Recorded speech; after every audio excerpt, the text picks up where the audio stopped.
Si est une tradition qu'elle ne manquerait pour rien au monde, comme tous les ans, Kate Middleton a une nouvelle fois fait sensation ce samedi lors de la parade Trooping the Colour à Londres.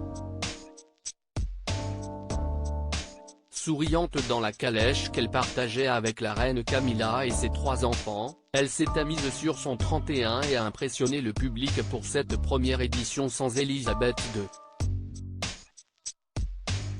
Nouvelle colonelle en chef des Irish Guards, Kate Middleton aurait pu défiler à cheval, ce samedi, pour la traditionnelle parade militaire Trooping the Colour. Mais laissant cette tâche ardue à son mari le prince William et à son beau-père, le roi Charles, la princesse de Galles a préféré briller de 1000 feux dans la calèche qu'il a conduite de Buckingham Palace aux 6 gardes parade, avant de la ramener au château pour l'apparition sur le balcon. Accompagnée de la reine Camilla, ainsi que de ses 3 adorables enfants, George, 9 ans et demi, Charlotte, 8 ans et Louis, 5 ans, la quadragénaire avait choisi une robe verte émeraude ainsi qu'un chapeau de la même couleur pour agrémenter son look printanier. Cette tenue signée Nude Rouge et N a pour particularité d'être ornée à différents endroits de décoration qui semblent être des bijoux. Des accessoires qui donnent un peu plus de classe à son style et qui font clairement allusion au thème de l'événement. Une tenue assez éloignée de celle qu'elle avait choisie pour la même occasion l'année dernière, et qui comprenait notamment une robe blanche et un chapeau blanc et bleu rappelant les couleurs du drapeau. Cependant, elle portait les mêmes boucles d'oreilles que lors du jubilé de la reine l'année dernière, celles ayant appartenu à Lady Di.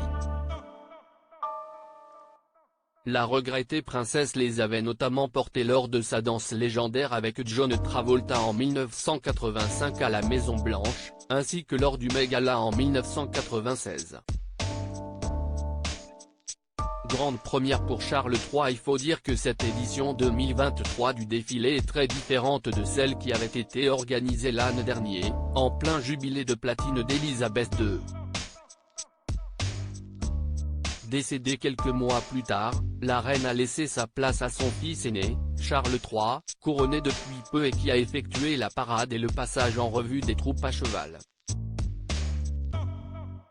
Un exercice que sa mère avait cessé de faire en 1986, à 60 ans, préférant ensuite épargner sa santé en effectuant le trajet en calèche. Charles III, quant à lui, à 74 ans, a pris la décision inverse, malgré des problèmes de dos récurrents, il a donc fait le trajet à cheval pour cette toute première édition sans sa mère. Et pas tout seul, puisque comme on pouvait s'en douter en voyant les répétitions, catastrophiques, la semaine dernière, son fils William l'a accompagné en tant que colonel des Welsh Guards. Pour rappel, au balcon, seuls les membres seniors de la famille royale apparaîtront. Le prince William, Kate Middleton et leurs enfants devraient donc être rejoints par la princesse Anne, elle aussi à cheval, son mari Timothy Lawrence et le prince Edward, sa femme Sophie et ses 2 enfants. Les neveux et nièces du roi, quant à eux, ont été écartés dans l'esprit d'une monarchie resserrée chère au roi Charles et qui l'organise peu à peu.